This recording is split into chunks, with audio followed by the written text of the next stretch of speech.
This is Michael Garcia. He sells his stool to a gastroenterologist who uses it for fecal transplants. So we're in Tampa, Florida, and we're driving to the clinic of Dr. David Shepard, one of the few doctors in the area who does fecal transplants. This is when a small sample of a healthy person's poop is mixed and deposited in the colon of a sick person. I was able to meet one of the donors who regularly stops by the clinic with samples. So where are we headed to? All right, we're headed to the garage where I have a big tall freezer where I store all the stool samples. Mm-hmm. Did you have anything in there today? Yeah, I have one in there today. You know, I have it in the Tupperware container. What's on the bottom? Just like some food, but I make sure I keep a nice gap between the food and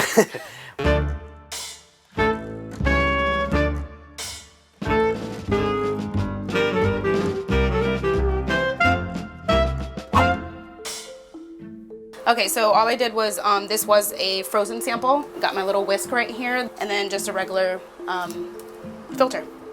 Literally just kind of mix it all up. What's the consistency you're going for? Basically like a milkshake.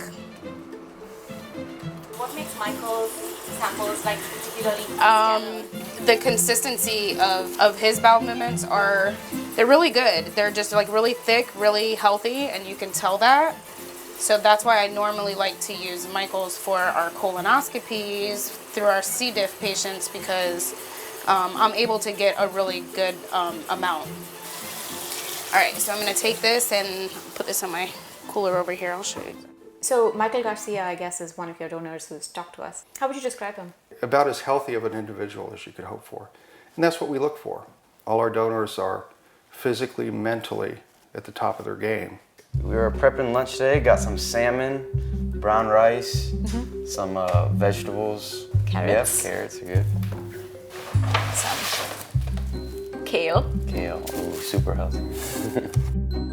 So how long have you been doing the donor thing for? So yeah, I've been doing it now for right around 2 years, a little over 2 years. It's a lot to keep up with, the food and everything. You have to be on top of it. Do you have a sense for how much you've made from being a donor? Yeah, and I drop off between 4 to 6 samples a week of the stool samples, and I get paid $40 per sample. So, you know, you can do the math. That 12 months in a year. Okay.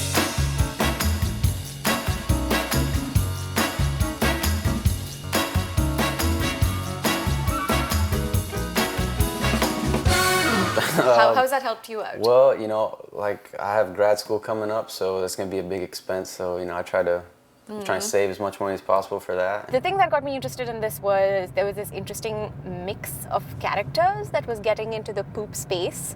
Patients and consumers are kind of trying it for everything from like dandruff to bad breath to, acid reflux. There's one condition for which people kind of across the board agree that poop transplants are the thing that work the best, and that's this bacterium called Clostridium difficile.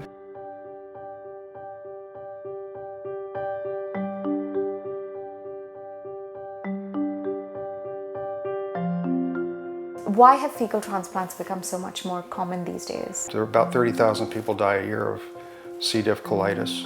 The resistance of C. diff to the antibiotics that we normally use has increased. 25 to 30% of people with C. diff will ultimately fail antibiotic therapy.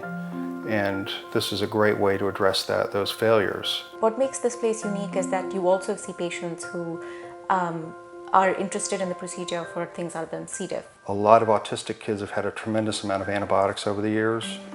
It's very helpful in getting rid of the C. diff with those patients. But interestingly, it's had an unusual benefit to these autistic kids because a lot of their behaviors have improved.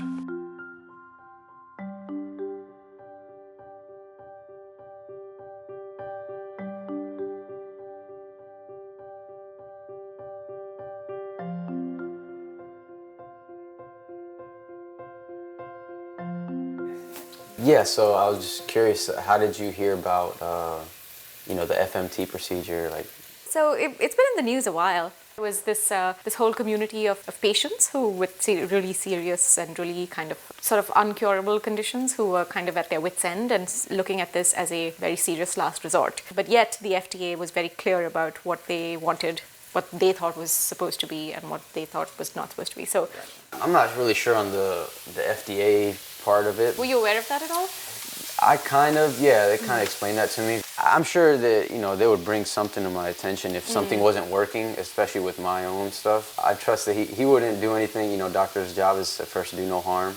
I know his heart's in the right place, you know.